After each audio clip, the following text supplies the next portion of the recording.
Hey, DJ Mikey Mike in Direct Sound, and we're doing a quick vlog today. Hey, I just got done doing a wedding last Saturday, and I put up a video post. I haven't got a lot of comments on it. Maybe you guys are a little busy, but and it's a long video, and a lot of times after people watch a long video, if they watch the whole thing at all, they forget to leave a comment. But that's cool. I have no problem with that. I just want to kind of address a couple things. One, long videos that I do. I'm a YouTube video partner or a YouTube partner, so it enables me to be able to do 2-hour videos if I want to. Now, granted, nobody wants to watch a 4-hour wedding or whatever on YouTube. I get that, but I'm the kind of person that I use my videos to learn for myself. Okay, so I definitely record myself to learn my mistakes. If you can see that from any movie star, newscaster, they always say, stand in front of the camera, see what you did wrong, and critique yourself. Well, I definitely do that. And I also use your guys' input of lighting setups and, vocals and different things like that to, kind of fine tune my show. Now, I'm definitely, I've been doing this for 35 years almost. I think maybe 34, I don't know, since 1978. Long time, okay? So I started out spinning, with, BSR turntable and a twisted Y adapter for a mixer. I didn't even have a mixer. I just kind of had two tables going at the same time. I don't even think it was two tables. I think it was a tape deck and a BSR turntable, something like that. And then I finally graduated to a Lafayette mixer and a couple SLD Techniques tables. And then from there I went to 1200s and blah, blah, blah. So whatever, anyway. So a long time. I've been doing this a long time. But who cares about how long I've been doing it? That doesn't make you any good. Okay, you can be doing it for 100 years and still be crappy. Okay, or then again, you could be doing it for 6 months and be the best DJ out there. It just depends on your skills, your background, your upbringing, your education, or lack of education. Some people might be overeducated and they're just brainiacs and they don't fit good with a crowd. Other people just can't talk well on a mic and they fumble. Now, I fumble all the time, but the more I talk and the more I do videos and the more I do things, the better I become, because it helps me see where my flaws are.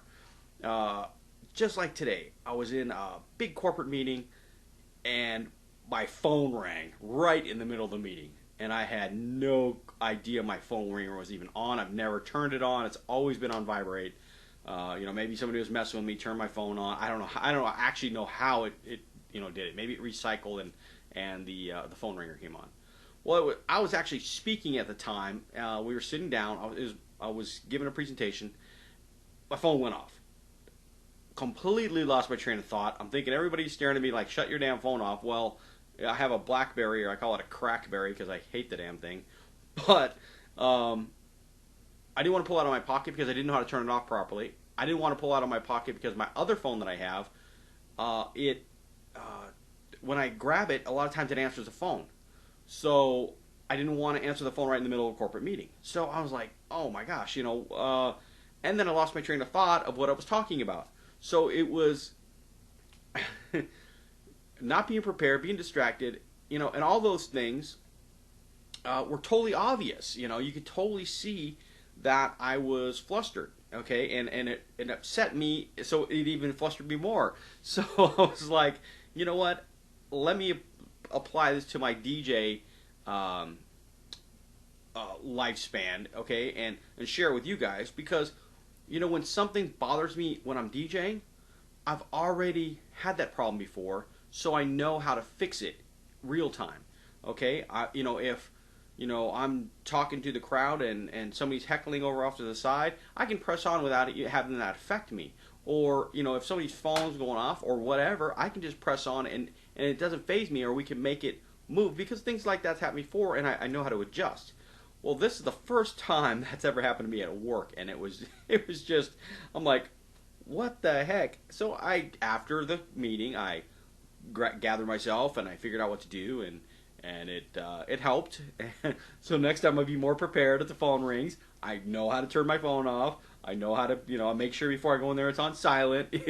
A lot of these things apply in, and life. So I'm gonna take this into consideration when you're doing your shows, or even at work or whatever. So anyway, long videos.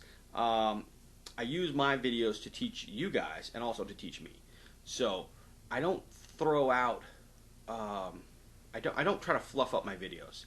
I don't just show you, the packed dance floor and everybody doing their thing. I'll show you with 2-3 people on the dance floor, and to a good song or to a bad song or what. I really don't care, because I know that there's some guys out there that can just keep the dance floor packed. I mean, Mr. Vinny Vegas, and never see but 100,000 people on the floor all the time. I don't know how he does it. It's just incredible. But hey, I'm not that good yet. I'm working on it. Like I said, I've been doing this for a long time, and it doesn't matter how long you've been doing it. It doesn't make you good, okay? Or it doesn't matter how short you've been doing it. So some of these new guys, you might be a great MC, might not have any mixing skills, or you might not know how to use lights yet. So I try to show you a little bit of everything. So for example, the wedding I just put up this last Saturday, you might see the bride and groom or the father-daughter dancing. Well, I'm not trying to show you the father-daughter dance per se.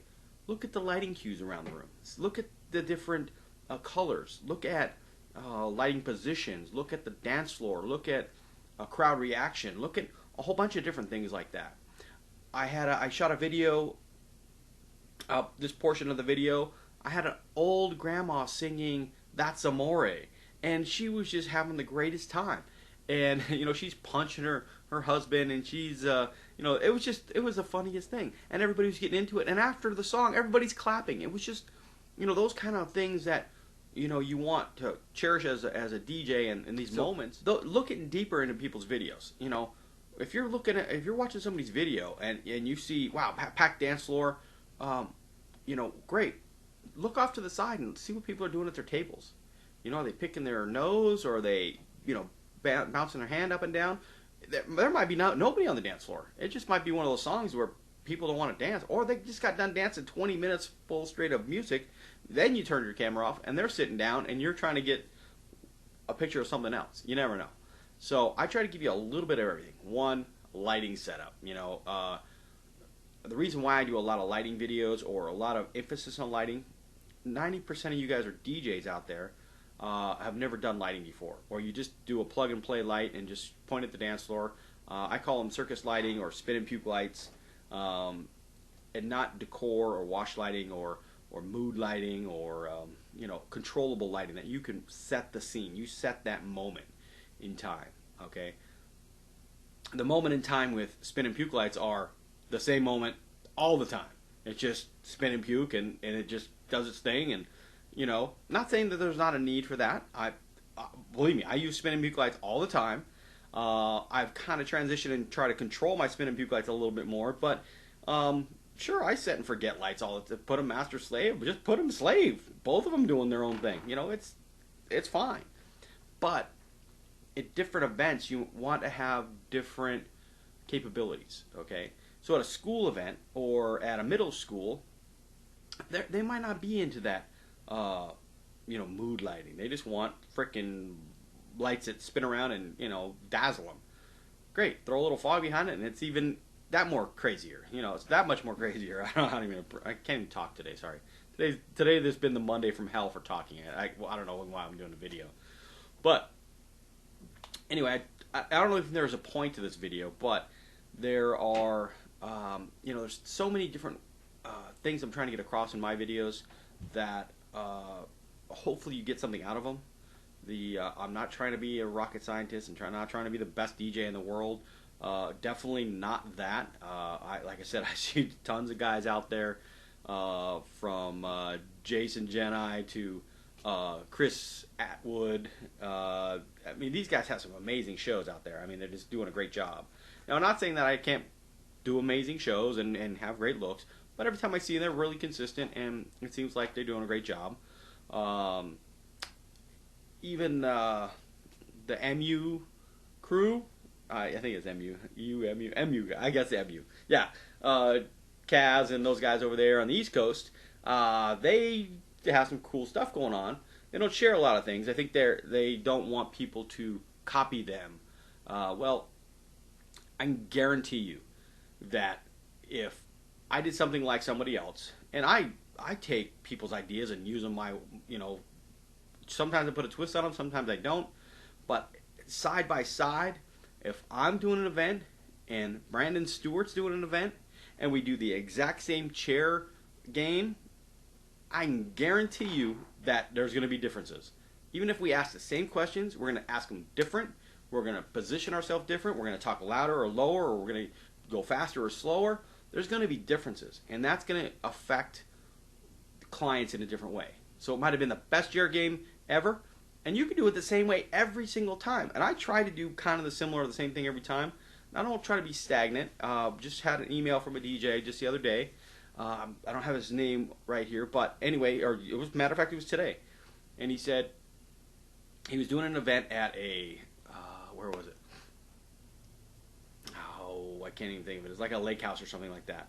And he did a great job, I guess, and they invited him back the next week, but there was a in-house local DJ that was there. I think it was a young lady that has been doing the same thing over and over and over. And if you're a bartender or a cocktail waitress, you know exactly what the next mix is going to be, because that's all they know. They don't mix it up. They just do the same thing over and over. They don't replace their equipment. They don't upgrade. They just think, hey, I have a gig and this is what I do. Okay, I got my 2 speakers and a flashy light and I'm doing my thing. The new DJ came in with a little bit of freshness and did something different, so people liked him. Either they invited him back or he's just going to be back. Well, the other DJ took offense to that. He was coming back for another week, and that was all she wrote, type of thing. So I don't know if they took their place or what, but hey, if you're a DJ out there, one, respect all the DJs that are out there. Don't try to backstab somebody. It's a small industry. Now, believe me, it is a super small industry. I've been in this business a long time. I've trained a lot of DJs, and I had a lot of DJs, one, because either they were cheaper or they could talk a better game. Not that they can mix better or they're any better than I was, but, or they just smooze the boss better. I don't know, whatever. So I ended up leaving or letting them have it or whatever it takes. It comes around and goes around. But 6 months later, you're at a new establishment. You see this other DJ coming up. Your friendships kind of break up a little bit. So you got to be careful of who you backstab. Always treat them with respect. Even if they're not as good as you, or you don't think they are, or you think they're way better. There's always something to learn. There's always something to learn from anybody. I mean, no matter how good or bad they are. Okay. One thing to learn from a bad DJ is what not to do what they're doing. Okay. I mean, or take what they're doing and put a twist on it. Okay, and make it good. So you can do the same exact thing with your flair on it, and now you have, another idea. So if I know your idea and I know my idea, and then I can put my and your idea together, now I have 3 ideas that I can use. I can use his idea, my idea, and then a combination of them both. So there's a lot to learn from everybody out there. And this is what YouTube's good for. So, try to look at the videos without a lot of fluff. Okay? Now, don't get me wrong.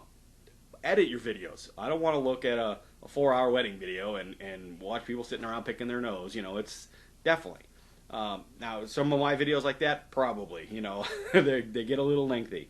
But I try not to cut out the important stuff for you guys to learn with. Okay, like I said, watching somebody doing their first dance, and watching lighting cues. Not just a first dance. Everybody knows what a first dance is. But what's going on in the background? Okay, what are the lights doing? What is the sound doing? Now, granted, you can't hear a lot of stuff with cameras. Cameras overdrive. The sound system probably doesn't sound that shitty. Oh, excuse me, that bad. It's mostly the cameras overdriving, or somebody's cell phone that's just can't take the video.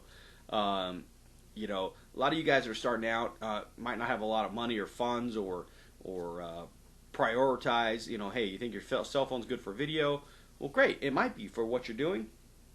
But if you want to get into learning what you can do better, get a good solid camera, record yourself, critique yourself, post it on YouTube for people to look at, critique yourself.